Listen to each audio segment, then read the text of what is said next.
അങ്ങനെ ഓരോ സിനിമ ഇറങ്ങുമ്പോഴും അത് ഹിറ്റ് ആകുന്നതിനനുസരിച്ച് പാൻ ഇന്ത്യൻ താരങ്ങൾ ഉണ്ടായിക്കൊണ്ടിരിക്കുകയാണ്. എന്നാൽ ഇവരാരും അല്ലു അർജുനോളം സൗത്ത് ഇന്ത്യയിലായാലും നോർത്ത് ഇന്ത്യയിലായാലും ജനങ്ങളോട് ഒരു കണക്ഷൻ ഉണ്ടാക്കിയിട്ടില്ല.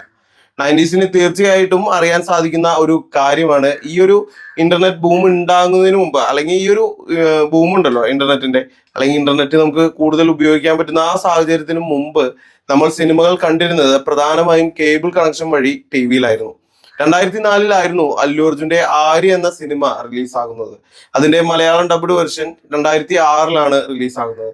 ആ ഒരു ടൈമിൽ ഈ സിനിമ, ഈ ആര്യ എന്ന് പറയുന്ന സിനിമ തിയേറ്ററിൽ കണ്ടിട്ടുണ്ടോ എന്നറിയില്ല, അധികം ആളുകൾ തിയേറ്ററിൽ കണ്ടിട്ടുണ്ടോ എന്ന് എനിക്കറിയില്ല. എങ്കിലും മിക്കവാറും ആളുകൾ ഈ ഒരു സിനിമ ടി വിയിൽ വരുമ്പോൾ കാണാറുണ്ട്. അത്യാവശ്യം റിപ്പീറ്റ് വാല്യൂ ഉള്ളത് കൊണ്ടാണോ എന്നറിയില്ല, ഇടയ്ക്കിടെ ഈ സിനിമ ടി വിയിൽ കാണിക്കാറുണ്ട്.